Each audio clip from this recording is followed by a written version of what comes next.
Hey there, welcome to Black Gumbo Southern Gardening. It's time for another question and answer. The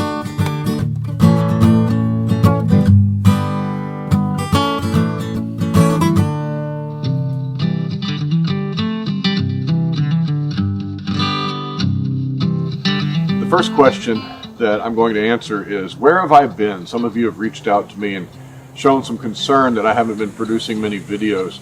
And that's true. There are two factors in play.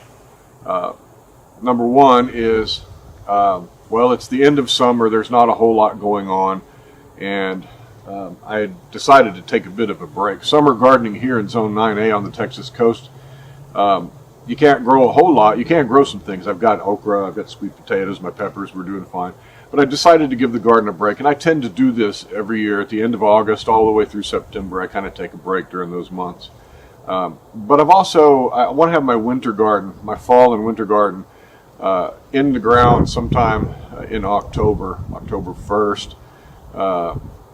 That's a few days from now. I'm not going to make that deadline. So sometime between the beginning and middle of October. The other factor that has been affecting things is we are as a family, as an extended family, we're going through a very tough season of sorrow and grief. I'm not going to go into why, but let's just say that we have been experiencing one of the most difficult seasons that we've ever experienced, and we have peace, we have wind. I can see the wind bouncing on the audio monitor there. Let it die down a minute. We have peace in the midst of our grief because of Jesus Christ and the fact that we are believers. That keeps us going, but it's been a rough time. So that's why I haven't been making many videos. I just wanted to let you know that, well, we're gonna try to push through, and once we get the fall gardening going in earnest, wow, we'll have a lot of good videos because I've got a lot of things to show you. Okay, our first real question comes from Darlene Heershop, and she asked, here's what she says. Could you tell me why new bagged Miracle Grow raised bed garden soil would have all kinds of mushrooms in it? After the first couple of weeks, her garden looked great, and then her tomatoes curled. Yellow leaves, they lost all their leaves, but they still made tomatoes. Her broccoli, okra, and potatoes did fine, but watermelons curled up too. Confusing, made her want to give up. Darlene, I don't know. I have to say I don't know why your tomato plants freaked out. It may be too hot for them. It may not be the right season. Tomatoes are generally a temperate. I don't know. I don't know the circumstances, but I do know about the mushrooms. Mushroom spores are everywhere just about, and in organic material like Miracle Grow potting soil, that's going to be mostly peat, and if you've got mushrooms in it, that's nothing to worry about. Fungal life in soil is a sign of good soil health. So you must have some good soil there. You must have some good soil health if you've got mushrooms popping up. Leave them there, let them do their thing, and that's a sign that your soil is pretty healthy. The problem you might have is with growing in it is that maybe it's not the right season for the crop. So Darlene, I wish I had more info for you, but I want to stress that normally mushrooms or any kind of fungal life in your soil is a good thing. So if you've got mushrooms in your soil, be happy. Something's going right down there. Okay, I have another question from The Wrong Account. So The Wrong Account, here's your question. How do you fertilize tomatoes once they are planted? Do you remove the mulch and dig up the soil and mix it in? Doing that every 3 weeks could be difficult with a large plant. What Wrong Account is talking about is the tomatoes, the cherry tomatoes that I grew up a single vine. And that was a while back. If you want to see that video, there's a whole series of it. Just go look at my spring gardening from a couple years ago. And I'll show you how to grow these cherry tomatoes, great trusses of them, up a single vine. But in that video, in those videos, I said that I was fertilizing every 3 weeks. That soil was heavily mulched, and I think The Wrong Account is thinking of like granular fertilizer that you scratch into the surface of the soil. No, the best way I found to fertilize plants that are already in the ground is with a liquid fertilizer. Therefore, you can just fertigate, which is when you irrigate, when you go and water your plants, replace one of your waterings with a fertilizer solution. And I would go along and fertilize my plants every 3 weeks. It was an intensive fertilization regimen with a low-dose fish-based fertilizer. I used Neptune's Harvest tomato and vegetable solution, and every 3 weeks. And man, those plants were so healthy. They thrived so well.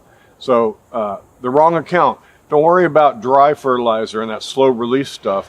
When you fertilize an established plant, I find that it's best to use a liquid fertilizer. So easy. My next question comes from JTNE. And JTNE asks, is it okay to do a heading cut to an apple tree whip to knee height right now in September in California? Highs in the 90s and the hundreds. Let's talk about apple trees. This is not a whip, it's got branching, so let's go find a whip to look at. Okay, well, this is the closest thing I have to a whip. When we're talking about trees, apple trees, a whip is that first shot that comes up. Usually they grow straight as an arrow, sky high, and they end in terminal leaves like that. This one's got a little bit of branching. It's not branched out as much as I would want to have it branch out. This is in its second year, the end of its second year. This apple tree is kind of like a whip. What you can do with these whips is let them get real tall and then come in and do a heading cut. And a heading cut simply means you cut off the head, the apical dominance that's going on up here at the top of the apple tree is cut off, and all those growth hormones they stop abruptly where you made the cut. And what that does is tend to force out this side growth, like this guy here, this guy here. I need a couple more. I need some lower. You can cut off, you can do a heading cut way down low at knee high if you want, and have a very low apple tree. Apples are very easy to train. You can train them horizontally to grow as a hedge. You can train them to be very, very short. But when you do a heading cut, you just basically lop it off, and from these buds beneath your heading cut, you can notch above the buds you want to grow into branches, and that will help also to direct growth hormone to where you want branches. And all these branches on my apple trees, they're right where I wanted them, except for the one that didn't grow out right down here. But a heading cut, I would not do a heading cut until, I wouldn't do it now. These apples are actively growing, and you're in California, highs in the 90s and low hundreds, just like here. Yeah, I would wait. I would wait until the dormant season. And if, like me, your apples don't have a true dormant season, they do slow down in response to the change in the daylight cycle and in the dead of winter. So sometime around February, if your apple trees don't drop their leaves, you can strip them and force them to drop their leaves. It's about that time I would do a heading cut, because what happens is winter pruning, and a heading cut is just a prune. Winter pruning promotes future growth. Summer pruning stunts a plant. And if you're trying to shape your plant with a heading cut, I would suggest doing that during the winter. These apple trees, yeah, they're giving me a lot of joy, but this one's kind of slow. I've got a question here from Richard Littell. I hope I pronounce your name right, Richard. You live in Houston. Howdy, neighbor. What do you do with your potted figs in the winter? Leave them outside or store in a garage? He's got 25 fig plants in 10-gallon pots. Richard, I generally leave my figs out to fend for themselves through the whole winter, unless we're going to have a significant freeze. And then I'll try to put the best of the fig plants into my garage. These figs are not looking so well right now because they've been succumbing to the drought, but they're popping back. They're kind of putting on new growth. But let's say we had a freeze come in, like we had that big epic freeze not too long ago. I left some of my figs out expecting them to die. And they did die back a little bit, but surprisingly, almost all of my 30 varieties of figs put on new growth, and it did stunt them. That year was not a good year for fig production, but they all grew back except for one or two. And those were the ones that I left outside in the epic freeze where it got down to 14 degrees and stayed below freezing for an extended period of time. I was surprised how many of my figs popped back. I did have to do some heavy corrective pruning and remove all the dead material, but hey, I still have my figs. I did put some of them inside, some of them that are my prized figs, but I like citrus more than figs, so my citrus trees got priority. So yeah, I'll bring them in. One year, it was about 6 years ago, we had a pretty good freeze coming, and to protect the figs, since I didn't have room in my garage, I built what my family calls the figatorium. I put in some plastic stakes, I wrapped it with heavy plastic sheet, and I put all my figs in there, and I put some heat sources in there in the form of spotlights. That kept those figs alive. So yeah, I do try to do something, but only if it's going to be, 25 degrees, 20 degrees, and that's so rare around here that I've only had to mess with protecting my figs twice. But again, speaking of fig trees, this is my Celeste fig tree. It's in the ground, stays in the ground. It's been frozen many, many times, and these fig trees will surprise you with their hardiness. They may get frozen back down to the ground, but even if you have an established tree like this with root system that's huge in the ground and it gets frozen down, you can just chop it back to the ground and it will come back with a vigor, at least in our area. I have some general questions that I've been asked over and over by several people, so I'm not going to attach names to these some of these questions because there's so many people asking them. But one of the questions is, when do you harvest okra? Well, I want to show you that because I've got examples of when to harvest, when not to harvest. All right, we've got some okra here, and you can see I've got various sizes from way too big to just right. This is too large to harvest. When you get okra that goes this big, put it in your compost pile. Take a look at that. This is, 10-inch long okra there. It's going to be fibrous, it's going to be woody, it's going to be no good to eat. But you want to clear your plants off of these when they get out of control like this, so that you can have the plant putting its resources to making little okra. This one right here, that little guy right there, that's perfect. That's about the size you want. If you think to yourself, I'll let that go another day, what happens to me is I forget, come back out and it's got out of control. Check out these other okras around here. This red okra, same thing. Way too big. That one right there is just right. You want to harvest okra when it's small, when it's tender, and you can actually eat this okra raw, and it's delicious. So that one is a good size for harvesting. You can go maybe a little bit bigger, but something like this, too far gone. So you can let these go until the okra dries on the plant there, and you can have seed stock. Like these are on their way to becoming seed stock. Look how big that is. That thing's huge. Way too big. There was one right there that's probably just perfect to eat. Let me cut these and show you the difference.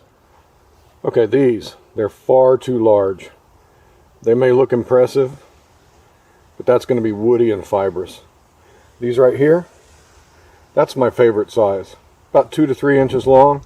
This is getting borderline right here for this particular variety. That could have a little bit of woodiness in it, but you can tell kind of if you squeeze it. If you really want to know, just take a bite out of it. These are ideal size. These little green ones, again, ideal when they're about that long. That's how I like them. Even if they're a little bit small, they're still edible and delicious when they're small.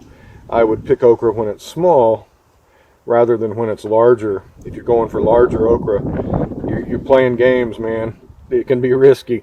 Let's go take a look at what happens when an okra plant gets out of control. Look at this monster.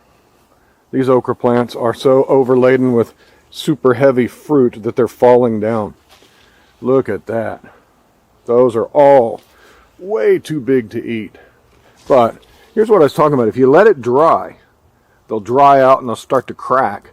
And that's your seeds. You can go ahead and plant those seeds. You can harvest them and save them. So that's what I'm doing with these okra plants over here. I'm going to let those go. I'm going to let all those pods dry. And we'll have plenty of okra seed for next year. You can come in here and take a few edible ones off the top. That one's a good one. That's a good one right there.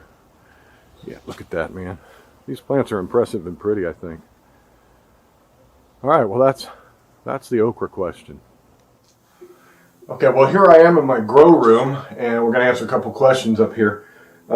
Sandy Peralt asks, I see you have some type of reflective blanket on your shelving. What is this for? Real simple question, real quick. Yes, back here, behind my grow station, where my grow lights and my seedlings are starting, I have one of these reflective survival blankets. These are made of mylar, and they are impervious to moisture. So that's what I put against my wall there. That's an interior wall. This is a spare bedroom. I don't want that wall, leaching up a bunch of humidity from my plants here that are growing.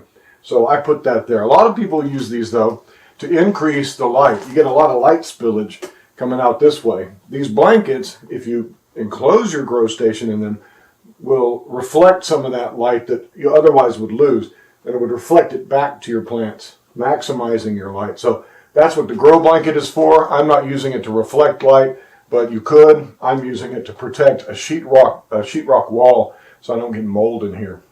Well, speaking of seedlings, we have another question about how do you thin seedlings? Well, I need to thin some seedlings, so let's take a look at that.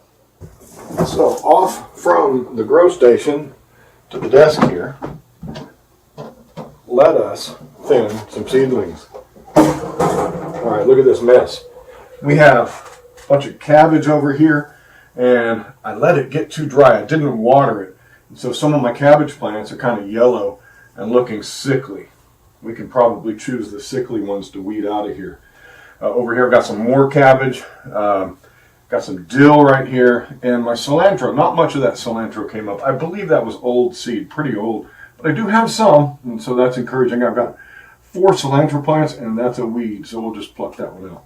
Let me get you in here close, and we will see how to trim these out, my favorite method. I'm going to take some little nippers. Fiskars makes a popular set of nippers like this. They're real pointy, and you can get in there where your plants are, and you can find the strongest plant in each cell. These are kind of all tangled together, so it's going to take some untangling here. But what I'm going to do is come down to the soil, and I'm just going to, let me show you, I'm just going to snip it off at the soil. That, well, I didn't get it. I'm going to snip it off at the soil. And I'm going to take this weakling out. This looks like a pretty healthy plant for now. I'm going to take this one out. And I'm going to go and leave 1 plant per cell.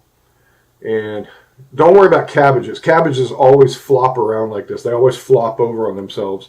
Oops, I just pulled that off. This looks like a pretty healthy plant over here. So we're going to take out this one. Hope you can see. It's real easy. We'll go through here and select, like this guy is real eager. Already got some good true leaves on it, so we're going to cut out all his companions in that cell. And that's going to be our cabbage plant that we're going to ultimately bring to the garden. All of this, you can eat it. You can use it in your compost pile. There's another real healthy one. I don't know if you can see what I'm doing, but I'm just snipping out the plants that are not as healthy as the others, leaving 1 per cell. That's what you do. That's how you thin plants. Real easy. It just takes time. So I'm going to have to go through and untangle this big mess. But once I get it untangled and thinned, it'll be a lot more tidy. Look at this nasty mess right here. I've got like 8 plants in there. Let's get that out. All right, this is going to be hard to tell which one is the most healthy. I think it's the one that's crawling into its neighbor's. Nope, I just broke it, so it's not that one. Not anymore, at least. That's going to be the healthy one there. So see, I'm selecting a healthy plant, and I'm trimming out the rest of them. All right. That's the idea. I think you get the idea. Thinning is really easy. You just pick the biggest plants or the best plants, and you get rid of everyone else, just like that. Well, there we have our Q&A. This question and answer series has been very well received on my channel, and I thank you. If you have questions that you'd like me to try to answer, I do a Q&A about once a month, and just leave a comment. Just put your question in the comment section. I read the questions and harvest the good ones that I can answer. If I can't answer it, I'll tell you in the comment section. But also, we have a big community here. If you ask a question in the comment section, oftentimes you'll get 5 other people coming to your rescue and answering your question. So, if you like what you see here on Black Gumbo Southern Gardening, please subscribe. Like us on Facebook, on Instagram. You can follow our photos. And we're going to be slowly ramping up our videos as the winter garden gets going in earnest. I've got a few things to clear out my beds. I've got a few methods that I'm going to use to clear out my beds this year and get the summer garden out. And we'll be planting seeds and putting all those transplants out there and showing you how to grow through the winter here in Zone 9A. So Also, if you need seeds, if you're interested in one of the places I get seeds from, try Seeds for Generations. I am an affiliate. If you'll buy seeds from Seeds for Generations at the link down in the description, you'll be helping our channel out, and I'll get a few cents out of it, and that's always, always a good thing. So, well, hey, thanks for joining me. We'll talk to you next time. Happy gardening to you. Bye-bye.